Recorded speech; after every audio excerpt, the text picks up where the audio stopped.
Расположение веток очень важно для какой-то такой гармонии. Тут важно не переборщить и интуитивно располагать их наиболее гармоничным образом.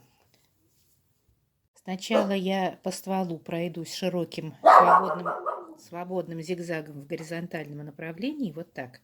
А потом уже пройдусь узеньким тоже свободным зигзагом по краю.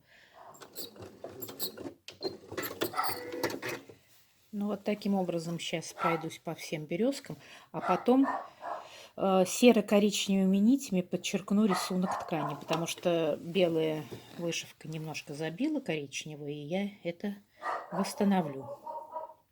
Такой нюанс.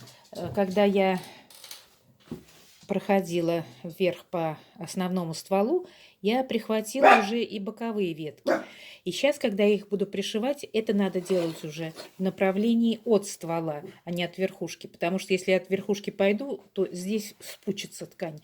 Поэтому ветки уже начинаю от ствола к краям строчить. Вот здесь сделала зигзагом, здесь прямой. Пожалуй, зигзагом все-таки лучше.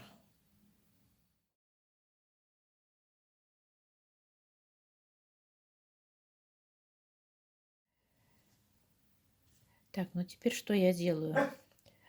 Стволы все-таки немножко грязненькие, сырые после зимы. Поэтому я кладу тонкие-тонкие вискозные волокна, вот такие, едва-едва видные, чтобы было прозрачно. И сейчас поперек буду белыми нитками, чтобы все-таки получилось не очень темно.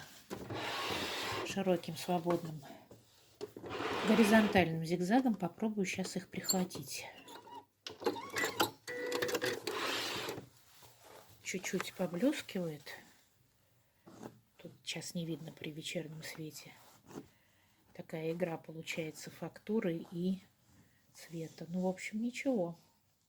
Отрезала и влажным пальцем собираю с краев, чтобы более четкий контур у березы был.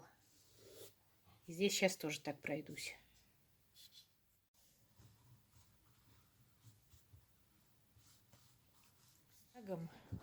Серебряными металлизированными нитями чуть-чуть добавляю такого весеннего морозного снежку в развилках ветвей.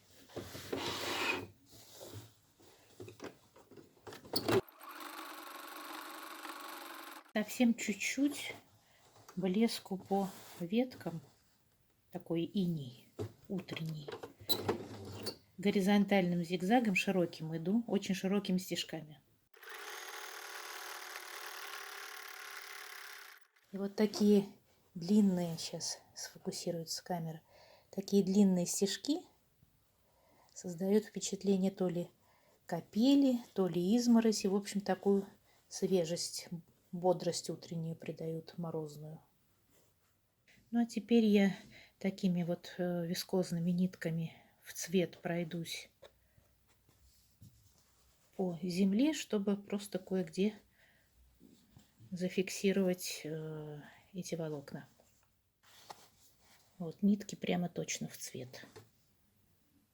Не забываем менять иголку. Здесь сейчас стояла иголка для металлизированных нитей. Ставлю обратно иголку для текстиля, пропитанного клеем.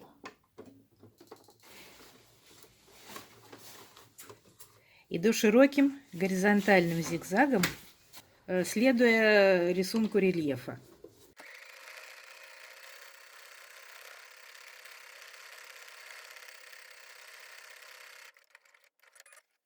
Нарочно захожу немножко за край лоскутов, чтобы создать такую размытость художественную. Эти нитки очень яркие, поэтому усердствовать с ними не надо. Я добавила только немножко в самых темных местах, и все. Остальные размешаю более светлыми оттенками голубого. Вот такой свеженький светлый цвет, я думаю, как раз подойдет. Выбирала долго. Думаю, этот. В этой работе я специально не хочу расстегивать всю картину.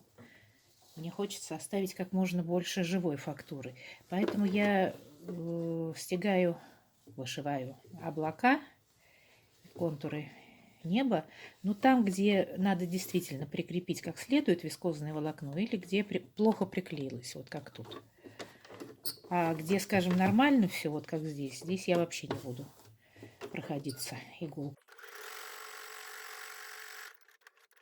И все делаю широким зигзагом горизонтальным, потому что вертикальный вообще всю фактуру закроет, а горизонтальный он гораздо более редкий, как вы уже знаете.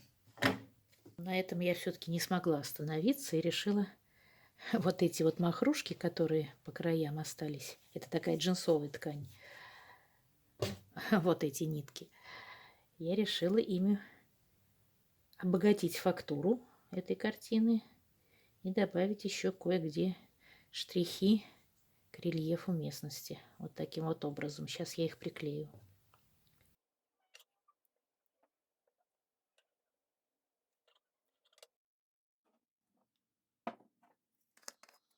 Мой любимый флизелиновый клей, вернее клей для флизелиновых обоев. Мне нужно совсем чуть-чуть, он особо долго не хранится, поэтому я прямо разведу совсем немножечко. Сейчас он загустеет. Ну вот уже нормальная консистенция. Можно приступать.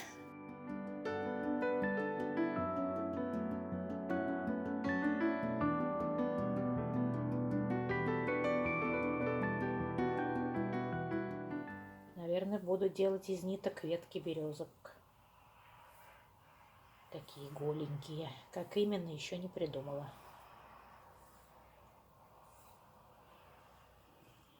Вот что-то так. Кисточку беру широкую, потому что тут такой ювелирной работой заниматься уже бессмысленно. И буду сейчас прямо вот по каждой березке пытаться прилепить. Нитки, кстати, сапожные.